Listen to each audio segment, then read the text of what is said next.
목표는 사람들에게 완전히 지속 가능한 글로벌 경제로 가고 있는 길이 있음을, 그리고 우리가 그 길을 가고 있으며 그 길이 가속화되고 있다는 희망을 주는 것입니다. 우리가 이에 대해 안주하지 않는 한 그것은 실현될 것입니다.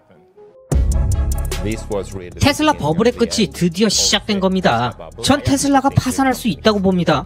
테슬라 모델 Y는 도요타의 라브4와 코롤라 모델을 제치고 세계에서 가장 많이 팔리는 차예요. FSD 버전 12와 관련해서 그 발전 속도는 매우 빠르며 그 영향력은 엄청나게 클 겁니다. 완전 자율주행이 가능해질 때 역사상 가장 큰 자산 가치의 상승이 될 수 있습니다. 자율주행 택시를 얘기하는 건 마치 꿈 같은 예측으로 들리는데 당신은 정말 그런 황당한 상상을 현실로 만들 수 있다고 생각합니까?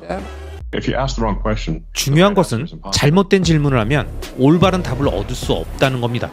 제 예측에 테슬라의 장기적인 가치는 대부분 옵티머스에 있을 거라고 강하게 확신합니다.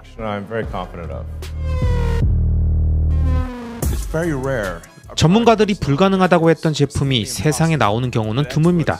이 제품이 바로 그런 경우입니다. 마침내 미래가 미래처럼 보일 것입니다. 사람들이 왜 방탄 기능을 추가했냐고 물으면 저는 왜 안 되냐고 답합니다. 에너지 저장 장치인 메가팩은 1분기에 사상 최고치를 기록하며 에너지 사업의 수익성을 높였습니다. 이것이 바로 기계를 만드는 기계이며 공장이 제품인 겁니다. 이 건물은 지구상에서 가장 진보된 자동차 공장입니다. 테슬라를 자동차 기업으로 평가하는 것은 매우 잘못된 접근입니다. 만약 테슬라가 자율주행을 해결하지 못할 거라고 믿는 사람이 있다면 저는 테슬라 투자자가 되면 안 된다고 생각합니다. 하지만 우리는 해결할 것이고 현재도 진행 중입니다. 테슬라 주주 여러분, 여러분은 테슬라의 미래를 바꿀 능력을 갖고 있습니다. 지난 6년 동안 일론 머스크의 리더십을 통해 여러분의 투자 가치는 약 1100% 증가했습니다. 테슬라가 여러분에게 제공할 현재와 미래의 가치 창출이 위험에 처해 있습니다. 우리는 여러분의 투표가 필요합니다. 테슬라를 보호해 주십시오. 여러분, 제가 과거 다양한 영상에서 말씀드렸듯이 여러 종류의 자산들 중에서 주식이란 자산의 본질은 내가 지적, 물리적, 자금적, 시간적 한계로 절대 할 수 없는 비즈니스를 나보다 훨씬 훌륭하게 해내는 세계 최고의 기업가 CEO를 찾아서 그들과 함께 동업한다는 마인드로 자신의 자금을 장기간 지속적으로 투입하며 그 기업과 CEO가 제시하는 미래 비전의 중요한 마일스톤들까지 쭉 함께하는 것이라고 말씀드렸습니다.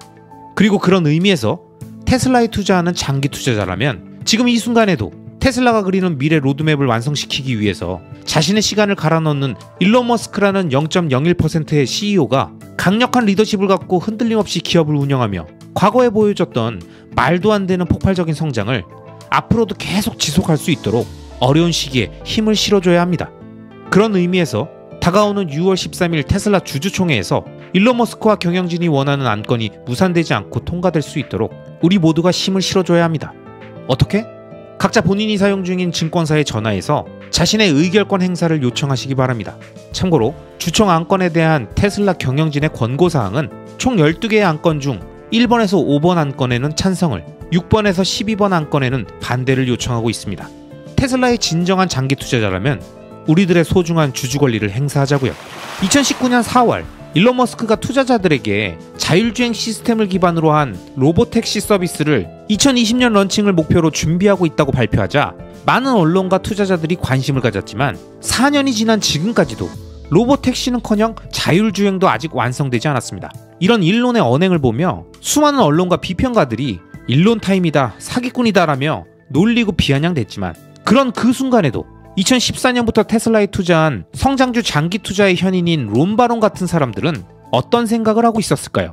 성장주 장기 투자는 단순히 기업의 현재 모습만 보면서 그 기업이 현재 판매하고 있는 제품과 서비스의 매출과 영업이익만을 따지는 게 아닙니다. 그 기업이 추구하는 장기적 로드맵을 이해하고 CEO나 창업자가 생각하는 미래 비전을 함께 볼 수 있어야만 10년, 20년 장기 투자를 진행할 수 있는 거죠.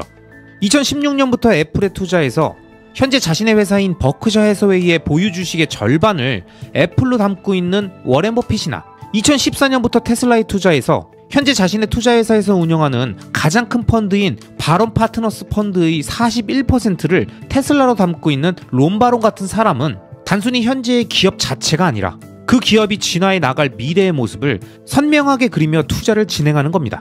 그리고 정확하게 여기서 테슬라를 완벽히 이해한 장기 투자자와 언론에서 나오는 이야기만 대충 듣고 파악하는 일반 대중의 시선이 확 갈립니다.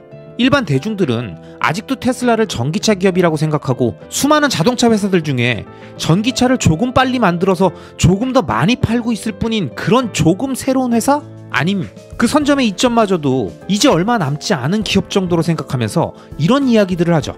전기차 회사가 뭐 그렇게 혁신이라는 거야? 테슬라가 종교냐? 뭐 이렇게 난리야? 야, 그냥 기업이야. 수많은 기업 중에 하나. 그런데 여러분, 그 수많은 기업 중에서 늘 인류의 문명을 완전히 바꿔버린 혁신 기술과 제품과 서비스를 내놓는 위대한 기업이 존재했다는 사실을 우리는 꼭 기억해야 합니다. 그리고 롬바론과 같은 성장주 장기 투자자들은 이러한 가능성이 높은 기업에 장기 투자함으로써 그 기업과 CEO가 그리는 마지막 장면까지 함께 바라보는 거죠. 롬바론은 일론이 2019년에 말했던 로보택시의 상용화가 2020년에 완성되지 않았음을 전혀 상관하지 않습니다.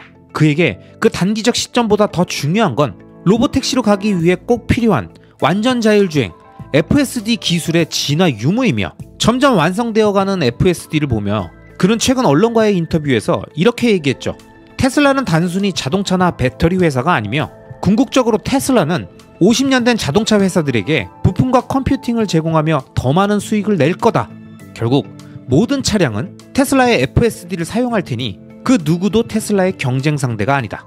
이 말에서 보듯이 롬바론은 테슬라를 전기자동차 기업으로 보지 않습니다. 지금은 전기자동차를 만드는 자동차 회사처럼 보이지만 결국 테슬라는 완전 자율주행 소프트웨어와 이를 차량 내에서 구동하는 부품과 함께 모든 자동차 회사들에게 제공하는 AI 기업이 될 거라는 생각으로 투자하는 것이죠. 그리고 이러한 미래 비전을 향해 가는 과정에 아주 자연스럽게 로보택시 사업이 열릴 것이라고 생각하는 테슬라 장기 투자자라면 자신이 기다리는 2030년, 2040년에 10년, 20년 기간 안에 순차적으로 구현될 이벤트들을 지금 당장 향후 몇 년 안에 했니 못했니로 자신의 투자 판단을 바꾸지 않는다는 겁니다. 아마 지금까지 제가 말씀드린 내용을 들으신 분들 중에선 이렇게 말씀하시는 분들도 계실 겁니다. 야, 장밋빛 미래 설명하는 건 잘 들었는데 결국 테슬라가 그렇게 된다는 근거가 뭐야? 그래봤자 지금 전기차 팔고 있는 거 맞잖아.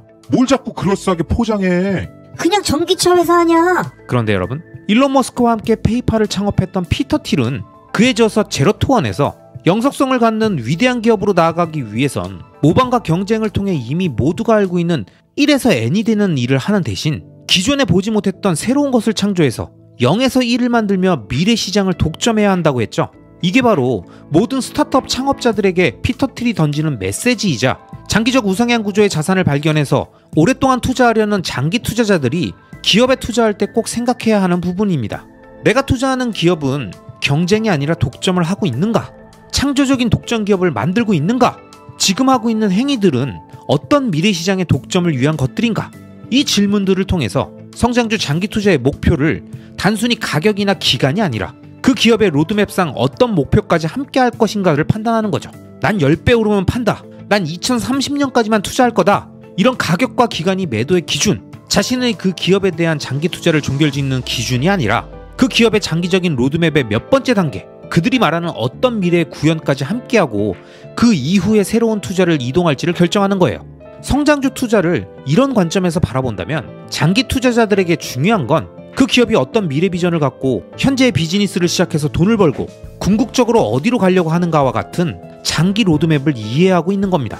그래야 현재 돈을 벌고 판매하고 있는 제품과 서비스만이 아닌 미래를 향해 바둑판에 놓는 포석 하나하나가 눈에 선명하게 보이기 때문이죠. 그러면서 피터 틸이 강조한 건 작은 시장에서 시작해서 독점하라는 말입니다. 이 개념을 가장 잘 설명해주는 예가 바로 아마존입니다. 아마존을 세운 제프 베조스는 1994년 창립 당시부터 앞으로 확장될 인터넷 기반의 쇼핑, 즉 이제와 이커머스라고 불리는 온라인 소매점 비즈니스를 모두 먹어버리는 것이었습니다. 그렇지만 그 누구도 인터넷에서 물건을 사지 않는 시절에 갑자기 사람들을 인터넷 쇼핑을 하게 만드는 건 사용자 경험을 완전히 새롭게 뒤바꾸는 엄청나게 어려운 혁명이며 기존 오프라인 사업들과 완벽히 차별화되는 무언가가 없다면 쉽게 이룰 수 없는 변화였습니다. 하지만 제프 베조스는 영리하게도 오랫동안 보관해도 유통기간이나 재고관리가 용이한 책에서부터 그 작업을 시작했고 그 중에서도 일반 서점에서 가장 잘 안 팔리는 책들에 집중했는데 이게 바로 신의 한 수였던 거죠.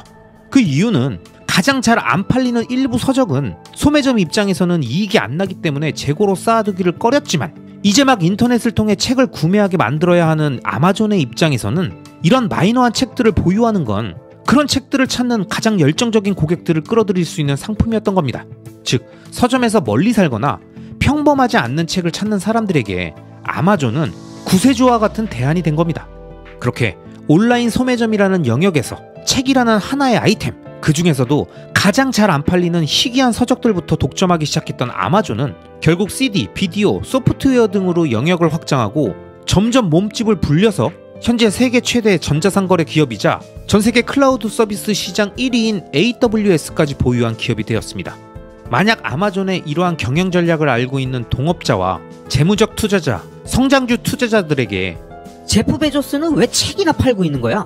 1년에 책 팔아서 얼마나 벌 수 있겠냐? 고작 책이나 파는 회사가 뭐가 그렇게 좋다는 거야? 이런 이야기를 하는 아마존에 대해서 아무것도 모르는 사람들이 얼마나 많았겠습니까? 하지만 아마존의 미래를 바라본 사람들은 아마존의 장기적인 비즈니스 전략에 동의하고 이커머스 시장을 다 먹겠다는 그 계획이 추진될 때까지 또는 본인이 생각한 가시적 성장의 단계까지 차분하게 투자를 이어갔을 겁니다. 즉, 모든 게 그렇지만 장기 투자는 아는 만큼 보이는 것이고 그 알고 있다는 것이 곧 지속력과 믿음의 원천인 겁니다. 자, 그럼 다시 테슬라 얘기로 돌아가서 보면 테슬라 역시 작은 시장에서 시작해서 독점하라는 이 전략대로 자신이 지배할 수 있는 아주 작은 하위 시장에서부터 시작했습니다. 그게 바로 고가의 전기차 스포츠카 시장이었고 2008년 첫 로드스터가 생산 라인에 오른 이후 테슬라는 로드스터를 겨우 3,000대 정도밖에 팔지 못했지만 한 대에 10만 9천 달러짜리의 고가 차량이었기 때문에 이 수익과 함께 대중들에게 전기차라는 제품을 알리기 시작하면서 모델 S의 연구 개발에 착수할 수 있었고 그 이후 우리가 모두 아는 것처럼 모델 X, 3, Y로 이어지는 다양한 라인업을 확보하고 세미와 사이버 트럭의 출시, 더 나아가 보급형 전기차인 일명 모델 2까지 개발하고 있는 거죠. 그리고 이렇게 판매된 수많은 차량들을 통해서 완전 자율주행이 완성되기 위한 실제 도로주행 데이터가 계속 수집되고 학습되면서 현재 그 어떤 회사들도 감히 하지 못하고 있는 모빌리티에 특화되어 있는 AI를 강화하고 있는 겁니다. 자, 그럼 그 다음은 뭐겠습니까? 그렇게 운전 과정에서 생기는 다양한 사물과 생명체에 대한 인식과 그 다음 행동에 대한 예측까지 더해져서 스스로 학습하고 대응하는 모빌리티 AI가 완성되면 이걸 다양한 차량과 연결해서 영상 맨 처음 언급했던 AI가 스스로 운전 서비스를 제공하는 로보택시나 세탁, 쇼핑, 약국, 숙박 등의 각종 서비스를 모빌리티가 스스로 이동해서 사용자를 찾아가는 지금은 우리가 전혀 상상할 수 없는 형태의 완전히 새로운 삶의 양식이 만들어지겠죠. 그리고 그 모든 서비스의 마지막 단계에서 모빌리티가 인간과 만나는 최종 접점, 일명 라스트 마일에는 무조건 로봇이 등장합니다. 도로 위를 자율주행으로 이동해서 서비스를 제공하는 주체가 사용자를 찾아가면 이 서비스의 마지막 단계에는 집 앞까지, 사무실 안까지 들어가서 사람을 만나고 서비스를 완료하는 그 과정에 수많은 미래학자들과 레거시 자동차 기업들이 제시하는 미래 비전에도 꼭 라스트 마일 로봇이 등장하는 건 무엇을 의미할까요?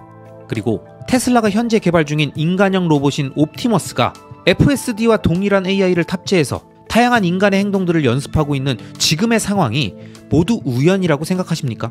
지금까지 제가 설명드린 이야기들은 모두 꿈같은 이야기고 현실 가능성이 없는 망상이라고 생각되신다면 아마 그런 분들은 1994년 제프 베조스가 이커머스 시장을 언급하며 모든 사람들이 온라인에서 쇼핑하는 세상이 오고 음식도 시켜먹고 여행 상품도 사고 해외에 있는 제품들도 직접 가지 않고도 구매할 수 있다고 하면 믿었겠습니까? 아마 말도 안 되는 망상이라고 했겠죠. 여러분, 투자는 이런 겁니다.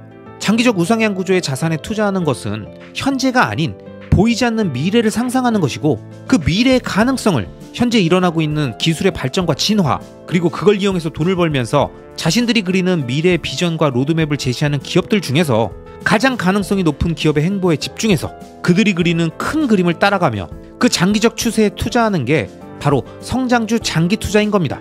여러분, 성장주 장기 투자의 현인인 론 바론이 최근 한 인터뷰에서 했던 이야기처럼 테슬라는 다른 기업들과 경쟁하지 않습니다. 테슬라는 모방과 경쟁을 통해 1을 N으로 만드는 싸움을 하고 있는 회사가 아니라 0을 1로 만드는 창조적인 활동을 하는 기업이며 단순한 자동차 회사나 배터리 기업이 아닙니다. 지금 테슬라가 판매하는 제품이 테슬라의 미래가 아니라 테슬라가 그리는 전체 로드맵에서 그 판매를 통해 최종적으로 축적되고 완성되어지는 게 무엇인지, 그리고 그게 완성되면 어떤 일이 일어날지를 생각해야죠. 그런 의미에서 봤을 때 테슬라는 현재 레거시 기업들과 경쟁하는 게 아닙니다. 어차피 테슬라는 궁극적으로 모든 자동차를 포함해서 로봇, 드론, 항공 등의 모빌리티 기업 모두를 대상으로 부품과 컴퓨팅을 제공하며 더 큰 수익을 내는 전기에너지 기반의 AI 로봇 기업이 되고자 하는 겁니다. 그리고 테슬라를 관심 있게 보는 성장주 장기 투자자라면 현재의 자동차 인도량, 판매 실적, 영업이익의 추이들도 물론 중요할 수 있지만 어느 정도 규모의 경제를 확보한 지금 시점에는 그런 단기적인 경영 지표들보다는 그렇게 벌어들인 돈을 투자해서 완성하고자 하는 모빌리티 특화형 AI와 그 AI의 완성과 함께 시작될 로보택시, 그리고 라스트 마일을 위한 AI 탑재 로봇의 발전에 훨씬 더 큰 관심을 갖고 단기 실적을 핑계대며 요동치는 가격과 언론과 증권 전문가들의 잡음을 멀리하고 기업이 추구하는 장기 로드맵을 함께 바라보며 투자하시길 바랍니다. 누군간 눈에 보이는 현실만 이야기하고 또 누군가는 차트 속의 과거 움직임에만 빠져 있을 때 우리는 장기적 우상향 구조의 자산이 갖는 미래를 직감과 예리함, 그리고 상상력을 더해 선명하게 그려내는 현명한 투자자가 되자고요. 아시겠죠? 그럼 오늘도 끝까지 시청해주신 모든 구독자님들을 리스펙합니다.